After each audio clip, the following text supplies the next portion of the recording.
선생님들, 앞으로 어떤 일들을 하실 생각이신지요? 혹시 도전하고 싶으신 직업을 이미 선택하셨는지요? 만약 그러셨다면 한 번 더 생각해 보시길 바랍니다. 안타깝게도 우리는 지금 우리가 하고 있는 일들이 언제 어떻게 없어질지 모르는 그런 세상에 살고 있기 때문입니다. 얼마 전에 신문에 이런 기사가 났습니다. 향후 5년간 일자리 1,400만 개 줄어들 것이다. 제목만 보고도 깜짝 놀랐습니다. 지금도 일자리 구하기가 하늘의 별 따기인데 여기서 또 줄어든다는 게 말이 안 된다고 생각했습니다. 내용인즉슨 세계경제포럼의 조사에 따르면 2027년까지 일자리가 전 세계적으로 1,400만 개가 줄어든다는 거였습니다. 우리나라에서만 그만큼이 줄어드는 게 아니라서 안도의 한숨을 쉬긴 했습니다만 마음을 놓을 수 없는 것은 확실합니다. 우리나라야말로 세계의 변화를 빠르게 쫓아가는 나라 중 하나이기 때문이지요. 그래서 먼저 살펴봤습니다. 도대체 왜 줄어드는지요? 이유는 온 세상이 빠르게, 정말 너무 빠르게 변하고 있기 때문이었습니다. 요즘 우리가 생활하는 영역에서 자동화, 디지털화 기술이 미치지 않는 것이 없다고 해도 과언이 아닙니다. 당장 커피 한 잔을 먹으려 해도 키오스크를 눌러야 합니다. 요즘은 커피도 사람이 아니라 기계가 만들어주는 곳도 많습니다. 아무튼 우리 생활 구석구석에 파고든 디지털의 영향은 생각보다 훨씬 넓게 미치고 있습니다. 그럼 어떤 직업들이 사라질까요? 안타깝게도 그 직업들 중에 우리 같은 퇴직자들이 그나마 많이 종사하는 직업들도 있었습니다. 지금 당장 직업을 찾기도 어려운데 앞으로는 없어질 것을 감안해서 찾아야 한다는 생각과 일하는 중간에 자리가 사라져서 언제든 짐을 쌀지도 모른다는 생각을 하니 마음이 무거워졌습니다. 그럼 어떤 직업이 사라질 것이라 예상되는지 살펴보겠습니다. 첫 번째는 은행 창구 직원입니다. 우리가 한창 회사 다닐 때 은행에 가면 줄 서고 도장 찍고 했던 거 기억나실 겁니다. 평일날 출근을 했다가 점심시간에 밥 후다닥 먹고 은행 갔다 늦기 전에 사무실에 오려고 대단히 애를 썼었습니다. 그때는 은행 직원 한 명 한 명이 다 전문가처럼 느껴졌습니다. 그런데 지금은 어떤가요? 은행 지점은 거리에서 찾아볼 수 없고 대부분의 업무는 휴대폰으로 끝냅니다. 한국은행 조사에 따르면 입출금 거래 기준 인터넷 뱅킹 비중은 지난해 초에 83%였습니다. 때문에 은행들은 영업 점포를 없애거나 통폐합하고 있는데요. 일반 은행 점포 수를 보면 작년 24년 말 기준 3,800개입니다. 이것은 2013년 5,600개와 비교하면 약 2,000개가량이 줄어든 숫자입니다. 그래서 은행하면 희망퇴직이라는 단어가 떠오를 정도로 은행권의 몸집 줄이기는 계속되고 있습니다. 그런데 순간 이런 생각이 들었습니다.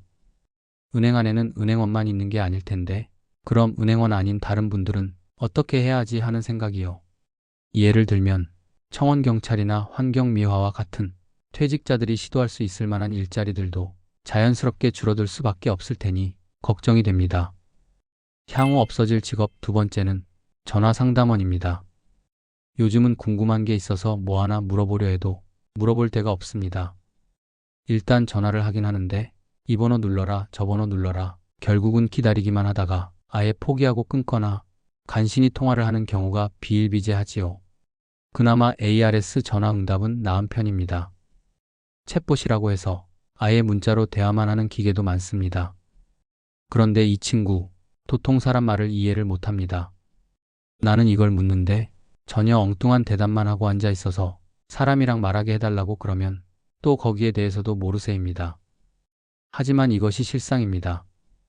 국내 대형 통신사들은 AI 상담원을 본격 도입해 단순 문의는 사람이 아닌 AI가 처리하도록 바꾸고 있습니다.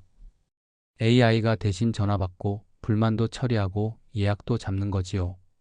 콜센터를 운영하던 중소기업조차도 최근엔 AI 콜봇을 도입하고 있습니다. 기업 입장에서는 정확하고 실수도 없고 여러 가지 문제를 줄여주는 AI가 더 매력적인 거죠. 제가 아는 한 지인은 2년간 콜센터에서 일했지만 AI 시스템 전환으로 근로계약이 중단되었습니다. 전화 받는 일이 이렇게 빨리 기계로 넘어갈 줄은 전혀 상상하지 못했다고 아쉬워했습니다. 다음은 택시 운전사입니다. 실제로 많은 퇴직자분들이 택시 운전에 대해서 한 번쯤은 생각해 보셨을 텐데요.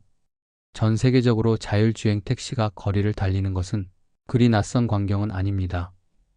아직까지 상용화가 본격적으로 이루어진 것은 아니지만 여러 나라에서 이미 자율주행 택시가 시범적으로 운영되고 있습니다. 미국에서는 구글 자회사가 샌프란시스코나 LA 등에서 로봇 택시 서비스를 운영하고 있습니다. 중국에서도 운전자가 없는 자율주행 택시가 빠르게 자리 잡고 있습니다.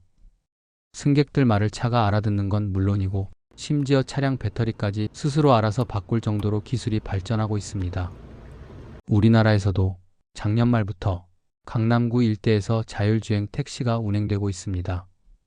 운행 시간은 평일 밤 11시부터 새벽 5시까지의 심야 시간대로 카카오티 앱을 통해 호출할 수 있습니다. 우리와 가깝게 맞닿아 있는 택시도 디지털화되다니 참으로 여러 생각이 듭니다. 다음은 패스트푸드 조리사입니다.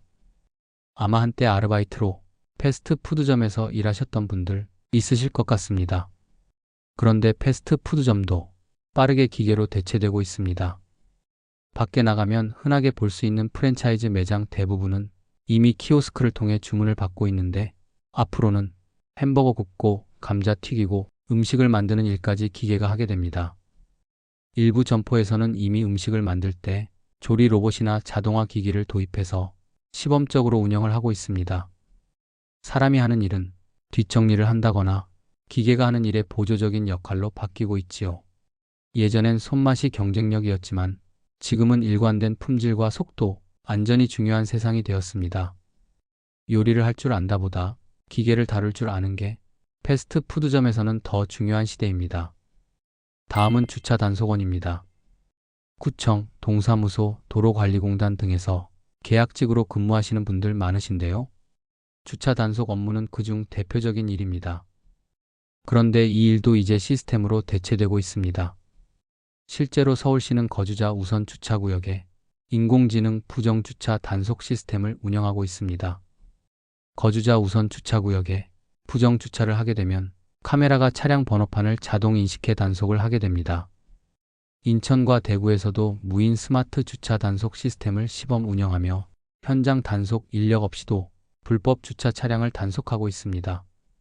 주차 단속은 사라지진 않겠지만 사람이 하는 주차 단속이 점점 줄어드는 것은 분명해 보입니다. 이 외에도 마트 계산원, 여론조사원, 사진인화소 운영자, 교통정리원, 통역사 등이 디지털화로 인해 사라질 직업으로 예상되고 있습니다. 지금까지 말씀드린 직업 중에 이미 종사하고 계시거나 이제부터 해봐야겠다고 생각하신 직업이 혹시 있으신지요? 부디 바라시는 만큼 일을 하셨으면 좋겠습니다. 그리고 지금 이 순간 이 영상에서 말씀드린 직업보다 실제 더 많이 우리 퇴직자분들이 몸담고 계시는 직업은 과연 어떻게 될지가 궁금해집니다. 다음 시간에 뵙겠습니다. 모든 분들 건강하시길 바랍니다.